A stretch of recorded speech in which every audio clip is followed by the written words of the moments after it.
Bismillah. Assalamualaikum warahmatullahi wabarakatuh. Perkenalkan, nama saya Muhammad Adrian Wiratama. Di sini saya akan memberikan sedikit materi tentang bagaimana cara agar agar jaringan kita aman dari eh, orang-orang jahat atau hacker atau cracker gitu. Oke, kita langsung masuk ke materi saja ya. Keamanan jaringan. Keamanan jaringan internet. Keamanan jaringan adalah serangan terhadap keamanan sistem informasi atau security attack dewasa ini seringkali terjadi. Kejahatan komputer atau cybercrime pada dunia maya seringkali dilakukan oleh sekelompok orang yang ingin menembus suatu keamanan sebuah sistem. Aktivasi ini bertujuan untuk mencari, mendapatkan, mengubah, dan bahkan menghapus informasi yang ada pada sistem tersebut jika memang benar-benar dibutuhkan. Tipe-tipe serangan. Kita mulai dari apa sih tipe-tipe serangan itu? Serangan keamanan tipe-tipe serangan jaringan. Tipe-tipenya terbagi menjadi 4 macam. Yang pertama interception, kedua interruption, yang ketiga fabrication, dan yang terakhir modification. Interception adalah pihak yang tidak mempunyai wewenang telah berhasil mendapatkan hak akses informasi. Itu interception. Yang kedua, interruption, yaitu penyerang telah dapat menguasai sistem tetapi tidak keseluruhan. Admin asli masih bisa login.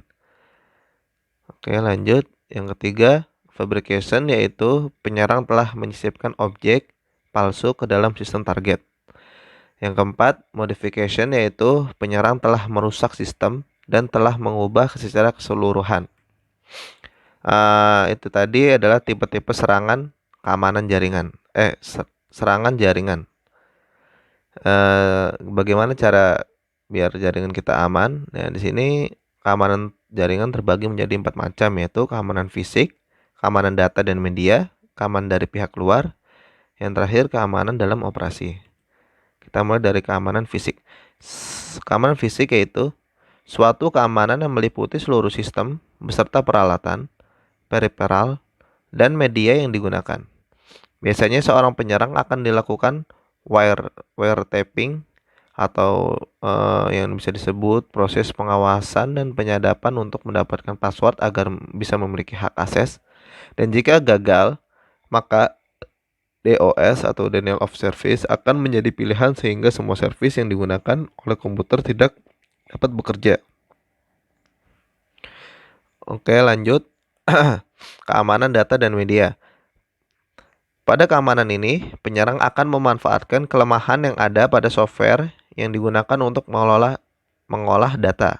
Biasanya penyerang akan menyisipkan virus pada komputer target melalui attachment pada email. Cara lainnya adalah dengan memasang backdoor atau Trojan horse pada sistem target. Tujuannya untuk mendapatkan dan mengumpulkan informasi berupa password administrator. Berupa password dan administrator. Password tersebut nantinya akan digunakan untuk masuk pada akun administrator. Lanjut, yang ketiga, keamanan dari pihak luar. Memanfaatkan faktor kelemahan atau kecerobohan dari orang yang berpengaruh atau yang disebut memiliki hak akses merupakan salah satu tindakan yang diambil oleh seorang hacker maupun cracker untuk dapat masuk pada sistem yang menjadi targetnya. Hal ini biasanya disebut social engineering. Social engineering merupakan tingkatan tertinggi dalam dunia hacking maupun cracking. Oke, kita lanjut.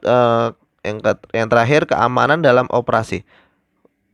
Keamanan dalam operasi merupakan salah satu prosedur untuk mengatur segala sesuatu yang berhubungan dengan sistem keamanan pasca serangan. Dengan demikian, sistem tersebut dapat berjalan baik atau menjadi normal kembali. Biasanya, para penyerang akan menghapus seluruh log yang tertinggal pada sistem target, log cleaning setelah melakukan serangan. Oke, kita lanjut. Nah, di sini ada firewall ya. Apa itu firewall? Kita lanjut aja. Firewall atau tembok api adalah sebuah sistem atau perangkat yang mengizinkan lalu lintas jaringan yang dianggap aman untuk melaluinya dan mencegah lalu lintas jaringan yang tidak aman.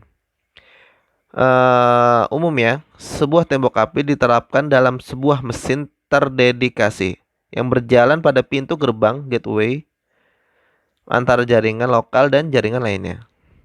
Firewall adalah sebuah pembatas antara suatu jaringan lokal dengan jaringan lainnya yang sifatnya publik sehingga setiap data yang masuk dapat diidentifikasi untuk melakukan penyaringan sehingga aliran data dapat dikendalikan untuk mencegah bahaya atau ancaman yang datang dari jaringan publik seperti ilustrator. Fungsi firewall di sini yaitu pertama mengatur dan mengontrol lalu lintas. Yang kedua, melakukan autentikasi terhadap akses. Yang ketiga, melindungi sumber daya alam. Melindungi sumber daya dalam jaringan privat. Yang keempat, mencatat semua kejadian dan melaporkan kepada administrator. Oke, sekian saja dari saya. Kurang lebihnya mohon maaf. Wassalamualaikum warahmatullahi wabarakatuh.